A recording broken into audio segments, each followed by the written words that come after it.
Hello नमस्कार साथियों, आप सभी का बहुत बहुत स्वागत है हमारे चैनल स्टडी ग्रुप हिंदी में।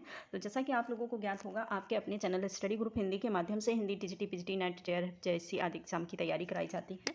साथ ही विभिन्न प्रकार की प्रतियोगी परीक्षा के सामान्य हिंदी पाठ की तैयारी कराई जाती है। जो लोग चैनल पर नए हैं, चैनल को सब्सक्राइब जरूर करें, वीडियो अच्छा लगे लाइक शेयर जरूर करा करें, साथ में बेल आइकन प्रेस करें, जिससे कि मेरा जो भी नया वीडियो आए उसका सबसे पहले नोटिफिकेशन आप तक पहुँचे। और तो आज हम ज्ञानश्री शाखा को समझेंगे। इससे पहले हमने निर्गुण भक्त शाखा की विशेषताएं और उस निर्गुण शब्द का अर्थ, इन सारे पॉइंटों को समझा दिया था, उसके भेद समझा दिए थे। तो आज हम जो प्रेमाश्री शाखा है उसको थोड़ा सा हम समझेंगे डिटेल में। और यदि किसी को डाउट होता है तो प्लीज़ कमेंट के माध्यम से हमें ज़रूर बता सकते हैं। ठीक है, तो पहले समझेंगे कि ज्ञानश्री शाखा जो है उसका आरंभ कहाँ से हुआ और ज्ञानश्री शाखा शब्द का जो अर्थ क्या है, और इसको कुछ पॉइंटों के माध्यम से देखेंगे। ज्ञानश्री शाखा के कुछ पॉइंट हैं, आप लोग आशा करते हैं आप लोग इसे साथ में नोट करेंगे। 5 पॉइंट दिए हैं मैंने, 5 पॉइंट के माध्यम से हम ज्ञानश्री शाखा को समझेंगे। और अगर पॉइंटों के माध्यम से समझते हैं तो जो मैटर होता है वो आसान हो जाता है। तो इसीलिए पॉइंटों के माध्यम से समझेंगे। इसमें कुल 5 पॉइंटों को हमने रखा है, 5 पॉइंट हमने इसमें लिए हैं, आप लोग अपने नोट्स में लिख लेंगे। पहला पॉइंट है हमारा ज्ञानश्री शाखा शब्द का अर्थ क्या है। ठीक है, अर्थ। इसके बाद दूसरा जो पॉइंट है वो है ज्ञानश्री शाखा के भेद। ठीक है, भेद कितने हुए हैं, किस प्रकार से। तीसरा है विशेषताएं क्या हैं, विशेषताएं। ठीक है, और चौथा पॉइंट है इनका जो ज्ञानश्री शाखा में संत कितने हुए और कौन कौन संत, प्रमुख संतों को, प्रमुख संत। ठीक है, और जो लास्ट पॉइंट है इन संतों का, संत कवियों का परिचय एवं रचनाएं। संत कवियों का परिचय एवं रचनाएं। ठीक है, इन पॉइंटों के माध्यम से हम संत काव्य को समझेंगे। इसके बाद सूफी काव्य को समझेंगे। तो पहला पॉइंट है शब्द का अर्थ। ठीक है, शब्द का अर्थ देखेंगे कि किस माध्यम से संत जो प्रेमाश्रयी शाखा है यानी कि संत शाखा है, किस प्रकार से और कहाँ से विकसित हुई है।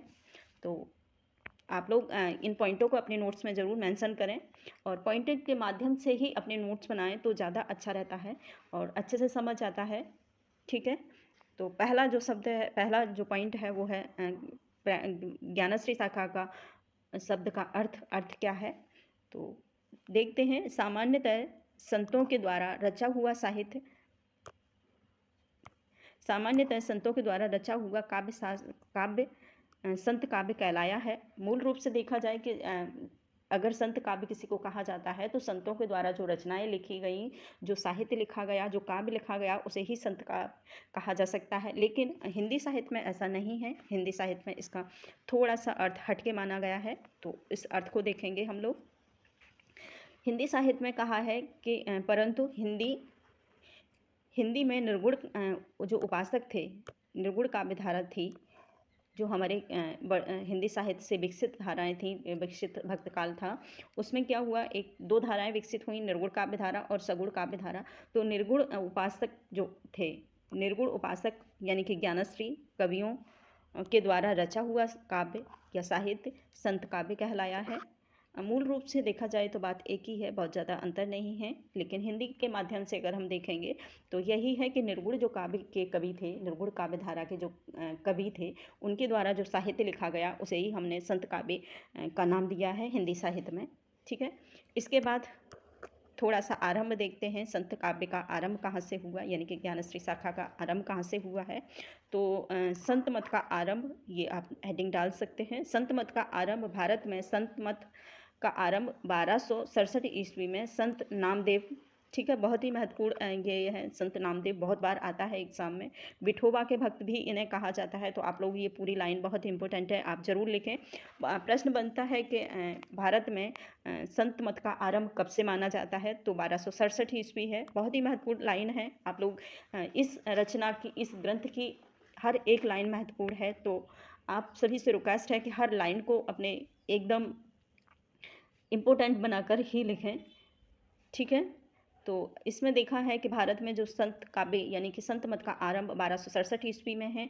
और किसने किया है, तो ये संत नामदास के द्वारा माना जाता है इसका आरंभ।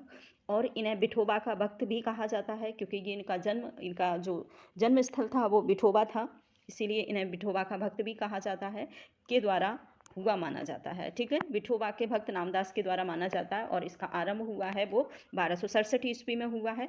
दूसरा नेक्स्ट पॉइंट है, आप डालें, संत साधना का साहित्य स्वरूप सर्वप्रथम पंढरपुर महाराष्ट्र से आरंभ हुआ है। ठीक है, ये जिसका अगर कहीं सबसे पहली रचना मानी जाती है संत काव्य की, तो वो पंढरपुर महाराष्ट्र एक जगह है, वहाँ से मानी जाती है, वहीं इसका सबसे पहले आरंभ माना हुआ जाता है। ठीक है, इसके बाद दूसरा पॉइंट है, संत काव्य का मुख्य दार्शनिक आधार शंकराचार्य द्वारा प्रवर्तित अद्वैत दर्शन से माना जाता है। संत काव्य में बहुत ही महत्वपूर्ण भूमिका निभाई है अद्वैत दर्शन ने, अद्वैतवाद ने, तो वहीं से इसका आरंभ माना जाता है। बहुत ही महत्वपूर्ण ये लाइन है। पूछा जाए कि संत काव्य धारा में महत्वपूर्ण जो वाद था वो कौन सा है, तो अद्वैतवाद है। ठीक है, बहुत सारी रचनाएं इस अद्वैतवाद के, जितने भी संत साहित्य लिखा गया है सारा का सारा अद्वैतवाद के इर्द गिर्द ही रहा है, इसीलिए अद्वैतवाद को इसमें बहुत महत्वपूर्ण भूमिका है। इस दर्शन में निम्न 3 सूत्र प्रस्तुत किए गए हैं। ठीक है, ये इसलिए कहा गया है क्योंकि जो अद्वैतवाद में 3 प्रमुख इसके सूत्र हैं, उन सूत्रों के आधार पर ही संत काव्य लिखा गया है।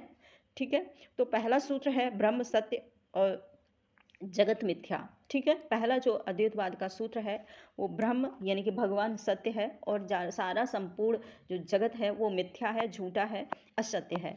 ठीक है, ये है। और दूसरा जो पॉइंट है इसका वो है सर्व खलिवंद ब्रह्म। ठीक है, और जो तीसरा है वो है अहम ब्रह्मास्मि। ठीक है, अहम ब्रह्मास्मि। सूफी का अनहक है। ठीक है, तो ये 3 सूत्र दिए हुए हैं भक्त साहित्य में।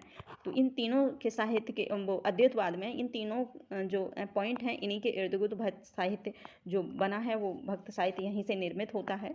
ये 3 सूत्रों के आधार पर ही रहा है, इसीलिए ये अद्वैतवाद इसका प्रमुख वाद रहा है। इसके बाद नेक्स्ट दूसरा पॉइंट है, संत संप्रदाय विश्व संप्रदाय है। ठीक है, बहुत ही महत्वपूर्ण माना जाता है। अगर हिंदी साहित्य में देखा जाए तो जो संत संप्रदाय है वो सबसे महत्वपूर्ण है, सबसे उत्कृष्ट माना गया है, और इसका धर्म विश्व धर्म है।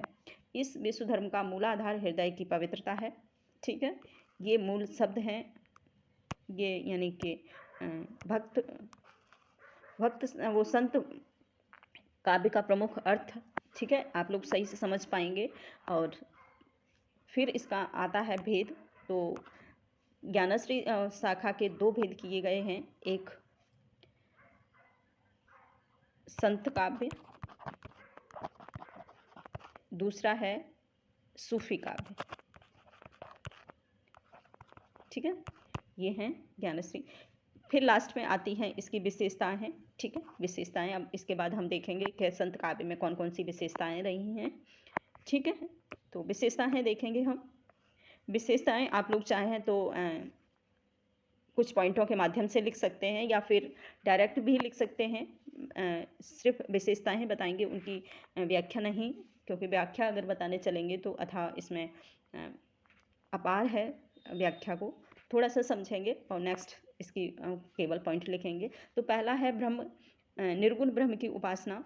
निर्गुण ब्रह्म यानी कि किसी रूप आकार वाले ईश्वर की ये आराधना नहीं करते हैं। निर्गुण जिसका कोई आकार नहीं और जिसका कोई रूप नहीं, जिसका कोई घर नहीं, ऐसे ईश्वर की प्रार्थना करते हैं, ऐसे ईश्वर की उपासना करते हैं।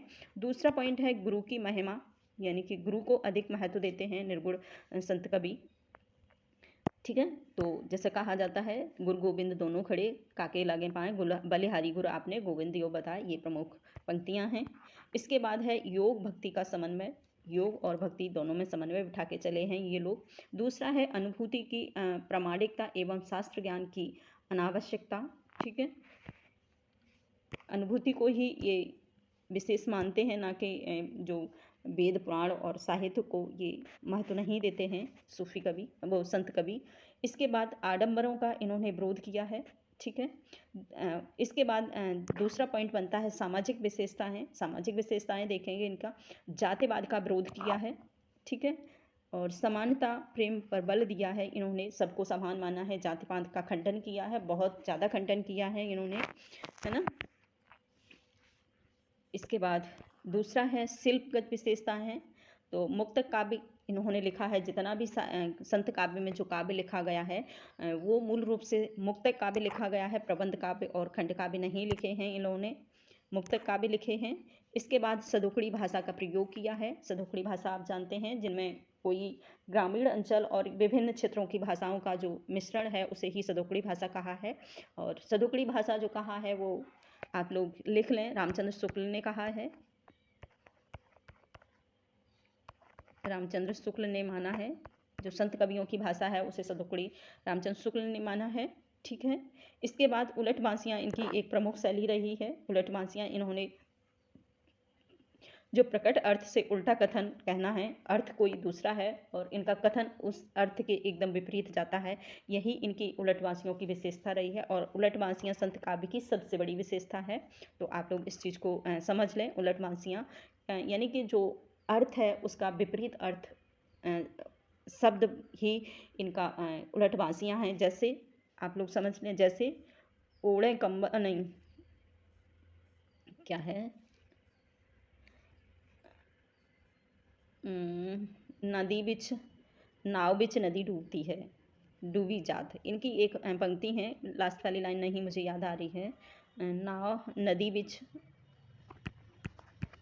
बिच ये इनका नहीं, ये है नदी नाव बिच नदी डूबी जात, डूबी जात, ये इनकी हैं। और बरसे कंबल भींजे पानी, दूसरा है, एक और याद आ गया है, बरसे कंबल भींजे पानी।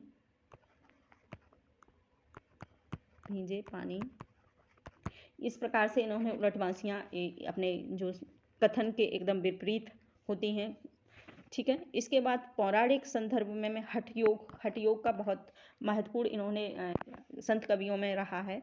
हठ योग की बहुत संबंधित मिथ्या प्रयोग किए हैं। प्रतीकों का भरपूर इन्होंने प्रयोग किया है।